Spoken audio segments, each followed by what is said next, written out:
Hi friends, ನಮ್ಮ ಉಡುಪಿ ಮಂಗಳೂರು ಕಡೆಯಲ್ಲಿ ಫಂಕ್ಷನ್ಗಳೆಲ್ಲ ಇದ್ದಾಗ ನೆಂಟರಿಗಂತ ಹೇಳಿಯೇ ಒಂದು ಸ್ಪೆಷಲ್ ಆಗಿರುವಂತಹ ಸಾರು ಮಾಡ್ತಾರೆ.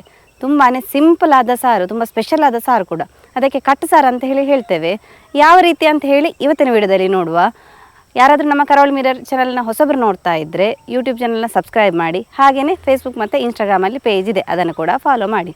ವಿಡಿಯೋ ಸ್ಟಾರ್ಟ್ ಮಾಡುವ. ನಾನು Asha Udupa Kateel. Welcome back to Karavali mirror.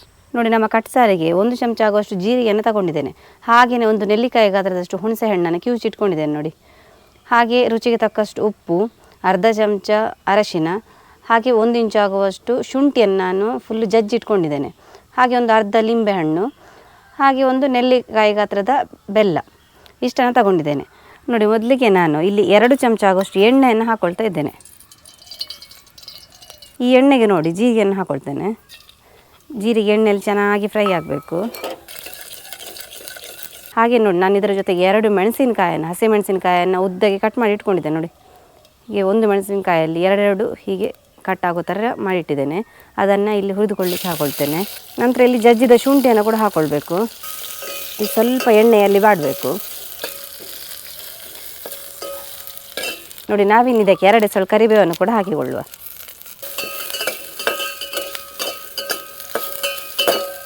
ನೋಡಿ, ಇಲ್ಲಿ ನಾನು ಅರ್ಧ ಲೋಟ ತೊಗರಿಬೇಳೆಯನ್ನು ಚೆನ್ನಾಗಿ ಬೇಯಿಸಿಟ್ಕೊಂಡಿದ್ದೆ ನೋಡಿ. ಅದನ್ನು ಕೂಡ ಇದರಲ್ಲಿ ಹಾಕ್ಕೊಳ್ತಾ ಇದ್ದೇನೆ ಈಗ ನೋಡಿ. ನಾನು ತೊಗರಿಬೇಳೆ ಬೇಯಿಸಬೇಕಾದ್ರೆ ಉಂಟಲ್ಲ, ಅರ್ಧ ಲೋಟ ತೊಗರಿಬೇಳೆಗೆ 2 ಲೋಟ ಆಗುವಷ್ಟು ನೀರನ್ನು ಹಾಕಿ ಬೇಯಿಸಿರುವಂಥದ್ದು. ಅದೇ ನೀರನ್ನು ನಾನು ಇಲ್ಲಿ ಹಾಕಿರುವಂಥದ್ದು. ಎಕ್ಸ್ಟ್ರಾ ನೀರು ಯಾವುದು ಕೂಡ ಹಾಕ್ಕೊಂಡಿಲ್ಲ.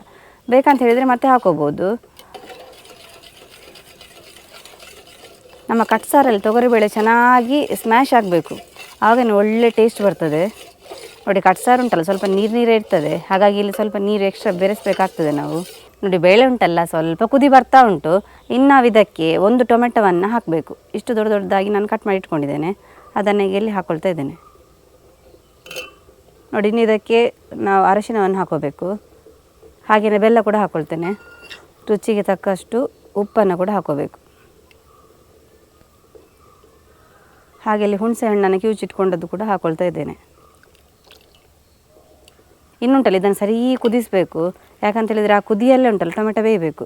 ಟೊಮೆಟೊನ ತುಂಬ ಬೇಯಿಸಲಿಕ್ಕಿಲ್ಲ. ನಾವು ಮತ್ತೆ ಬೇಕಾದರೆ ನೋಡಿಕೊಂಡು ನೀರು ಹಾಕೋಬೇಕು. ಈ ಕಟ್ಸಾರು ಉಂಟಲ್ಲ, ಈಗ ಮನೆಯಲ್ಲಿ ಏನಾದರೂ ಫಂಕ್ಷನ್ ಇರ್ತದೆ, ಅಂದರೆ ನಾಳೆ ಫಂಕ್ಷನ್ ಇದ್ದರೆ ಹಿಂದಿನ ದಿವಸ ಮನೆಯಲ್ಲಿ ತುಂಬ ಜನ ನೆಂಟರು ಇರ್ತಾರೆ ನೋಡಿ.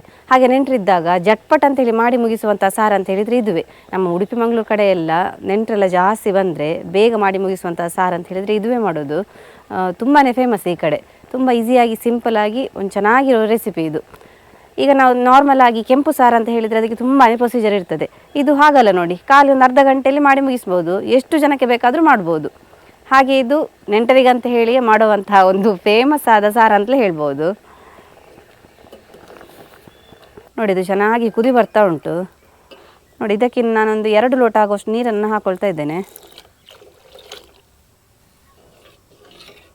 ಈ ಶುಂಠಿ ಎಲ್ಲ ಹಾಕೋದ್ರಿಂದ ತುಂಬ ಖಡಕ್ಕಾಗಿ ಚೆನ್ನಾಗಿರ್ತದೆ ಇದು ಸಾರು. ನಮ್ಮ ಫಂಕ್ಷನ್ಗಳಲ್ಲೆಲ್ಲ ಉಂಟಲ್ಲ, ಚಿಕ್ಕ ಚಿಕ್ಕ ಯಾವುದಾದ್ರೂ ಫಂಕ್ಷನ್ ಎಲ್ಲ ಇದ್ದರೆ ಅದರಲ್ಲಿ ಈ ಥರ ಸಾರು ಮಾಡ್ತಾರೆ. ಆದರೆ ಕೆಲವು ಕಡೆಯಲ್ಲಿ ಟೊಮೆಟೊ ಹಾಕ್ತಾರೆ ಮತ್ತು ಕೆಲವು ಕಡೆಯಲ್ಲಿ ಹಾಕೋದಿಲ್ಲ. ಅದು ಆಪ್ಷನಲ್ ಅಂತ ಹೇಳ್ಬೋದು. ಆದರೆ ಟೊಮೆಟೊ ಹಾಕಿದರೆ ಚೆನ್ನಾಗಿ ಟೇಸ್ಟ್ ಬರ್ತದೆ. ತುಂಬಾ ಸಿಂಪಲ್ ಆದ ರೆಸಿಪಿ. ನಿಮಗೆ ಈ ರೆಸಿಪಿ ಇಷ್ಟ ಆದರೆ ಉಂಟಲ್ಲ, ಮನೆಯಲ್ಲಿ ತಪ್ಪದೆ ಒಂದು ಸಲ ಟ್ರೈ ಮಾಡಿ. ಹೇಗೆ ಆಗಿದೆ ಅಂತೇಳಿ ಕಮೆಂಟ್ ಮೂಲಕ ಅಂತ ನಮಗೆ ತಿಳಿಸಲೇಬೇಕು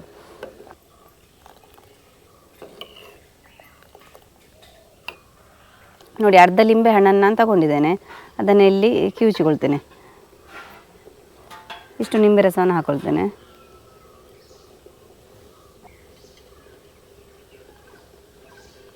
ಈಗ ನೋಡಿ, ಕೊತ್ತಂಬರಿ ಸೊಪ್ಪನ್ನು ಸ್ವಲ್ಪ ಮೇಲ್ಗಡೆ ಉದುರಿಸಿಕೊಳ್ತೇನೆ.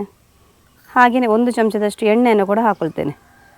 ಟೇಸ್ಟ್ ತುಂಬಾ ಚೆನ್ನಾಗಿರ್ತದೆ, ಹಾಗೆ ಪರಿಮಳ ಬರ್ತದೆ ನೋಡಿ. ಅಲ್ಲಿಗೆ ನಮ್ಮ ಕಟ್ ಸಾರು ರೆಡಿಯಾಗಿದೆ. ಕಲರೆಲ್ಲ ನೋಡಿ ಅಂತೆ ತುಂಬಾ ಡಿಫ್ರೆಂಟ್ ಆಗಿರ್ತದೆ.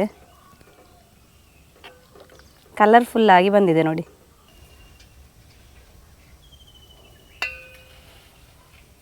ನೋಡಿದ್ರಲ್ಲ ಫ್ರೆಂಡ್ಸ್, ನಮ್ಮ ಕಟ್ಟು ಸಾರು ಯಾವ ರೀತಿ ಮಾಡೋದಂತ ಹೇಳಿ. ತುಂಬಾ ಚೆನ್ನಾಗಿರುವಂತಹ ರೆಸಿಪಿ. ನೀವು ಕೂಡ ಮನೇಲಿ ತಪ್ಪದೆ ಟ್ರೈ ಮಾಡಿ. ಹಾಗೆಯೇ ಈ ವಿಡಿಯೋ ಇಷ್ಟ ಆದರೆ ನಿಮ್ಮ ಫ್ರೆಂಡ್ಸ್ ಜೊತೆ ರಿಲೇಟಿವ್ಸ್ ಜೊತೆ ಎಲ್ಲ ಹೆಚ್ಚು ಶೇರ್ ಮಾಡಿ. ಯಾರಾದರೂ ನಮ್ಮ ಚಾನಲ್ನ ಹೊಸಬರು ನೋಡ್ತಾ ಇದ್ದರೆ ಸಬ್ಸ್ಕ್ರೈಬ್ ಮಾಡೋದನ್ನು ಮಾತ್ರ ಮರಿಬೇಡಿ. ಹೀಗೆ ನಮ್ಮ ಚಾನಲ್ನ ಸಬ್ಸ್ಕ್ರೈಬ್ ಮಾಡಿ, ಸಪೋರ್ಟ್ ಮಾಡಿ, ಫಾಲೋ ಮಾಡ್ತಾ ಇರಿ. ಹೊಸ ಇಂಟ್ರೆಸ್ಟಿಂಗ್ ರೆಸಿಪಿಯೊಂದಿಗೆ ನಾವು ಮುಂದೆ ಸಿಗ್ತಾ ಇರ್ತೇವೆ. Thank you.